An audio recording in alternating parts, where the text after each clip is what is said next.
Smart news Bangla. শোভাযাত্রা এগিয়ে চলেছে, লেন্দৌড়ি প্রাথমিক বিদ্যালয় পর্যন্ত চলবে। আমাদের এই বর্ণাঢ্য শোভাযাত্রায় 82তম তাম্রলিপ্ত জাতীয় সরকার প্রতিষ্ঠিত দিবসে নিমতৌড়ি স্মৃতিসৌধে উদ্বোধন হল গান্ধী ভবনের। স্বাধীনতা সংগ্রাম এবং সংগ্রামীদের স্মৃতি বিজড়িত তমলুকের নিমতৌড়ি স্মৃতিসৌধ অর্থাৎ তাম্রলিপ্ত জনকল্যাণ সমিতি 1942 সালের 17 ডিসেম্বর সর্বাধিনায়ক বিপ্লবী সতীশচন্দ্র সামন্তর নেতৃত্বে গড়ে উঠেছিল তাম্রলিপ্ত জাতীয় সরকার। ব্রিটিশ শাসনকালে এটি ছিল স্বাধীনতা সংগ্রামীদের সমান্তরাল জাতীয় সরকার। প্রতি বছর 17 ডিসেম্বর যথাযোগ্য মর্যাদায় শহীদ পালন করা হয়ে থাকে।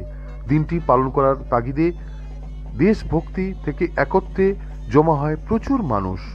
বরং বলা বাহুল্য দিনটির জন্য অপেক্ষা করে থাকেন এলাকার মানুষজন। মূলত দেশের কাজের সঙ্গে ওতপ্রোতভাবে জড়িত কিংবা মানুষের কল্যাণে সর্বদা খেটে যাচ্ছেন এমন মানুষরা আমন্ত্রিত থাকেন এই অনুষ্ঠানে। তাম্রলিপ্ত সরকারের তাম্রলিপ্ত জনকল্যাণ সমিতির পক্ষ থেকে রবিবার 82তম তাম্রলিপ্ত জাতীয় সরকার প্রতিষ্ঠা দিবস উদযাপন করা হয়। এদিন জাতীয় পতাকা উত্তোলন করেন তমলুকের বিধায়ক ডক্টর সৌমেন কুমার মহাপাত্র। তাম্রলিপ্ত জাতীয় সরকার প্রতিষ্ঠা দিবসে যাদের সবচেয়ে গুরুত্বপূর্ণ ভূমিকা ছিল সতীশ সামন্ত, অজয় মুখোপাধ্যায়, সুশীল কুমার ধারা, নেতাজি সুভাষচন্দ্র বোস, মহাত্মা গান্ধী, মাতঙ্গিনী হাজরা, ক্ষুদিরাম বসু, একাধিক মনীষী। সেই সাথে হলদিয়া উন্নয়ন পর্ষদের আর্থিক সহযোগিতায় উদ্বোধন হল জাতির জনক মহাত্মা গান্ধী নামাঙ্কিত জাতীয় গান্ধী ভবনের। উদ্বোধন করেন হলদিয়া উন্নয়ন পর্ষদের চেয়ারম্যান জ্যোতির্ময় কর। এছাড়া উপস্থিত ছিলেন পূর্ব মেদিনীপুর জেলা জেলি পরিষদের সভাধিপতি উত্তম বারিক, উপস্থিত ছিলেন তমলুক বিধায়ক সৌমেন মহাপাত্র, বিধায়ক তিলক চক্রবর্তী, ব্রহ্মাময় নন্দ সহ বিশিষ্ট ব্যক্তিত্বরা। ভারতবর্ষের 3টি জায়গায় যে জাতীয় সরকার প্রতিষ্ঠা হয়েছিল তার মধ্যে অন্যতম একটি অবিভক্ত মেদিনীপুরের এই তমলুক।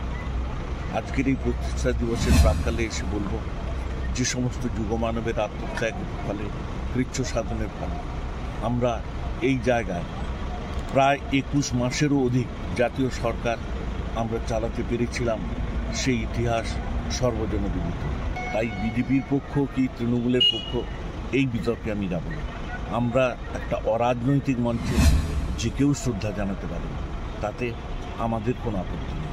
যারা এইগুলোকে ধর্মপাঠ হতেই পারে, গীতা পাঠ, চণ্ডী পাঠ, এটা একটা শাশ্বত জিনিস। যাতে তারা রাজনৈতিক রং লাগাবেন, তারা তাদের মতো করে করে। তাই এই নিয়ে আমরা বলবো, এতে রাজনৈতিক রং না দেখে আসুন না, প্রত্যেকেই ধর্ম আলোচনা হোক। আজকে এটা হচ্ছে, আবার যখন জুম্মা দিনে সবাই নামাজ পড়ে, তাকেও আমরা স্বাগত জানাবো। গুরু নানকের যারা স্তব করেন তাকেও স্বাগত জানাবো। তাই রাজনৈতিক রং না লাগিয়ে আসুন, সবার ধর্মকে সম্মান করে আমরা সবার উৎসবকে সবার। Smart news Bangla. Smart news Bangla.